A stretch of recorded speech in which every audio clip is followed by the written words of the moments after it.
এই পৃথিবী থাকার জায়গা নয়। কিয়ামতের সময় আল্লাহ তাআলা মালাকুল মাউতকে বলবেন সবার রূহ কবজ করে ফেলো, সবার, কেউ থাকবে না, সবার রূহ কবজ হয়ে যাবে। আল্লাহ মালাকুল মাউতকে বলবেন, মালাকুল মাউত কি অবস্থা? বলবে সব শেষ। মাইয়াবকা, কে বাকি? মালাকুল মাউত বলবে জিনেরা বাকি, যাদেরকে দেখা যায় না। আল্লাহ বলবেন জিনদেরকেও শেষ করে ফেলো, রূহ কবজ করো। মালাকুল মাউত আজরাইল জিনদের রূহ কবজ করবে।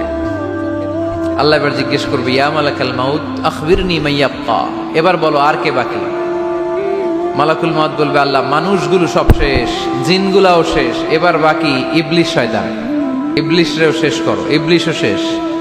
আল্লাহ আবার জিজ্ঞেস করবেন, ইয়া মালাকাল মাউতি মাইয়াবকা, আর কে বেঁচে আছে বলো। মালাকুল মাউত বলবে, আল্লাহ আপনার কথা অনুযায়ী পৃথিবীর সব মানুষের রূহ কবজ করলাম, সব জিনদের রূহ কবজ করলাম, ইবলিসের রূহ কবজ করলাম, এখন আছে শুধু ফেরেশতারা। আছে কারা? যাও ফেরেশতাদের রূহ কবজ করো, ফেরেশতাদের রূহ কবজ হয়ে যাবে। এবার আল্লাহ জিজ্ঞেস করবেন, ইয়া মালাকাল মাউত আখবিরনি মাইয়াবকা। মালাকুল মাউত বলবে, আল্লাহ আপনার কথা মতো ধরে ধরে সব শেষ, ফেরেশতাও শেষ, 4 জন ছাড়া। কয়জন ছাড়া? জোরে বলেন, কয়জন ছাড়া? ইসরাফিল, জিব্রাইল, মিকাইল, আজরাইল। আল্লাহ এই 4 জন আমরা বাকি। আল্লাহ বলবে, যাও ইযহাব ইনতালিক ইলা জিবরিল ওয়াকবাদ রূহা, জিব্রাইলের রূহ কবজ করো। ইযহাব ইলা ইসরাফিল ওয়াকবাদ রূহা, ইসরাফিলের রূহ কবজ করো। ইযহাব ইলা মিকাইল ওয়াকবাদ রূহা, রূহ কবজ করো। ওই 3 ফেরেশতাও শেষ। এবার আল্লাহ তাআলা জিজ্ঞেস করবেন, ইয়া মালাকাল মাউত আখবিরনি মাইয়াবকা, হে মালাকুল মাউত আর কে বাকি আছে বলো।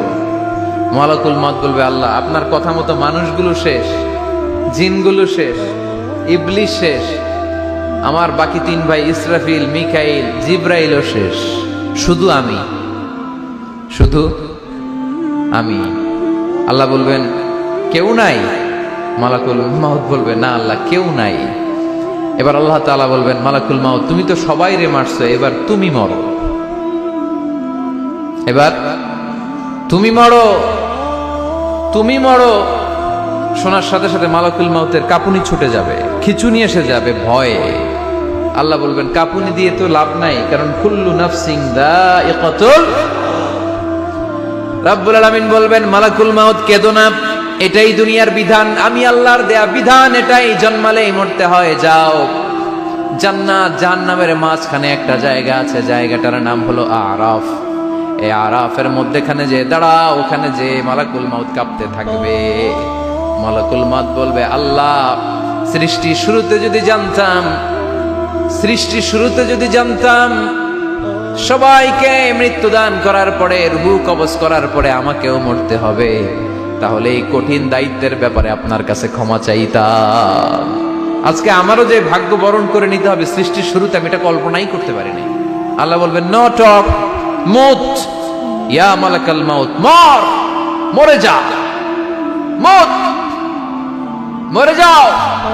বলার সাথে সাথে মালাকুল মাউত এক বিকট চিৎকার হাঁকিয়ে মরে যাবে।